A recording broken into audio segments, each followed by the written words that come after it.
Today I'd like to talk to you a little bit about life in Greco-Roman Egypt, and particularly a little bit about reading and writing.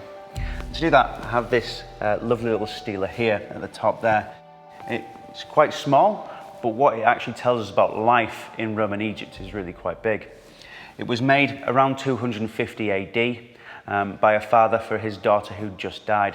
And now the inscription at the bottom is in Latin. We've lost a little bit at the left-hand side, but what remains gives us quite a lot of information. It tells us that her name was probably something like Julia. It definitely ended in L-I-A. And her father's name was Mascello. It tells us that she lived 4 years and 20 days, and that her father thought she was Dulcissima, the sweetest. It also tells us exactly who he was. Mascello was a hornblower for the Second Trajan Legion.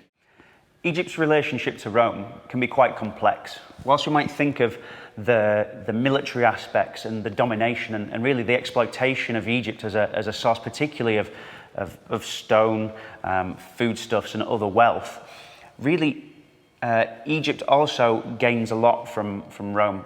Increased connections in terms of trade, and also really a transfer of ideas. It's not just an all-out domination and a destruction of Egyptian ideas. For example, the Roman emperors continue to fund temples in Egypt, and also still have themselves shown as being a king of Egypt, being shown with their name in a cartouche. Granted, sometimes this just says king, because really they're changing over quite quickly, and it might not be the same emperor who gets to put his name on the monument who started it. But the ideas that are moving around the Mediterranean from Egypt are really quite interesting. For example, from the time of Ptolemy I, who takes over the rule of Egypt following the death of Alexander the Great, he has a god almost bespoke made for him in the form of Serapis. And Serapis then travels all across the Mediterranean and all across eventually the Roman Empire, right up to the borders of Scotland as well.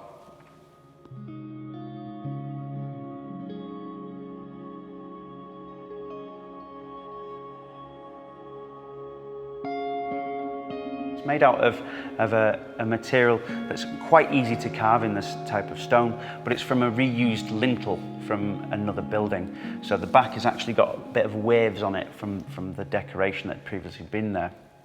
And we can date it and find out where it came from purely by the way that the legion's described. It's described as being fortis, being strong, and also Germanicae, which was a cognomen given to the legion by the Emperor Caracalla after its work in Germany. So we can look really from after 213 AD for it. Probably from the site of Nicopolis, which was a barrack site outside Alexandria. And this seems very much a Roman object in Egypt.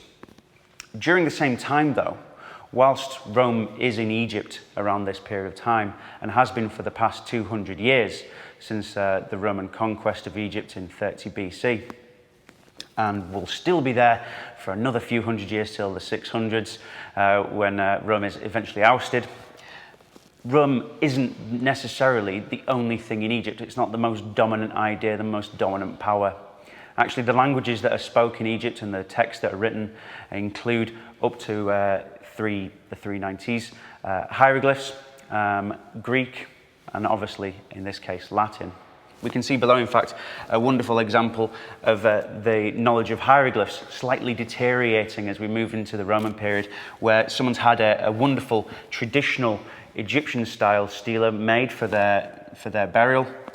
And at the bottom, where it should be hieroglyphs, the person who's been in charge of writing these really has kind of forgotten what to do and has just filled it with dots and dashes that almost look like they should be Egyptian hieroglyphs or Demotic, which is a short form of it.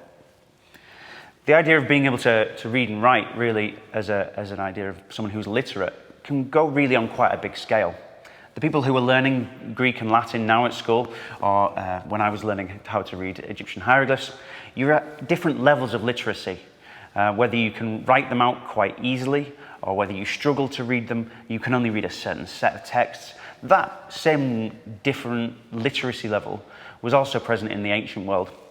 When we look at coins talking about the capture of Egypt in 31 BC with the coin we have here, we have a crocodile, the symbol of Egypt for the Romans, but Egyptocaptor, something simple. So even if you weren't fully literate, you couldn't sit down and read a long document, you might be able to read just this little amount. Or you might be able to read just the details of Julia and her father.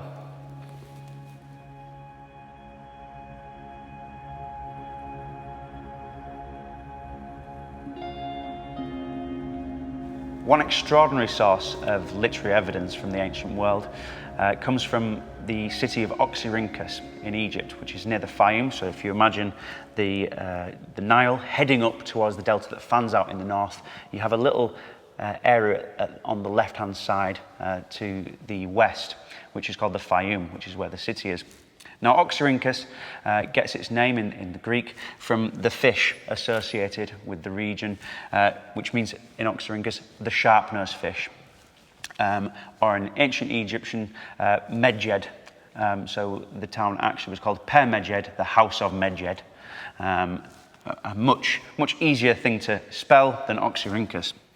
If you read about the archaeological excavation at Oxyrhynchus, you come across really two names, Grenfell and Hunt, the two British archaeologists who were involved at the site. But the excavation of the site really wasn't down to just two men. The team would also have involved hundreds of local Egyptian workers, some of whom were experts in archaeological technique, others were experts in the local area. In the past few years, Egyptology has really started to look more at its own history and start to discuss and recognise more the key work of these Egyptian archaeologists. In the late 1800s, archaeologists began working on rubbish heaps at the site of Oxyrhynchus. But the rubbish heaps didn't just contain any old rubbish. It contained hundreds and thousands of fragments of papyrus that had been sort of thrown away, how once they'd been used. Really the equivalent of our rubbish bins. Now, these mounds were vast, and we're still working through the material that they've found today. But we can have a look at one example of that papyri here. Now, it's a little portion, a very small slither, of Homer's Odyssey. Now, if you imagine the scribe, probably a learner at the time, writing this section out, they obviously needed to be kept entertained. So the section that has been chosen is actually a section where Odysseus tells a story about being on the Nile and mooring his boats with pirates. Something much more entertaining, probably, to keep the attention of the learner. It would have been written with a reed pen, very much like the one on the left, that's been nibbed on both ends.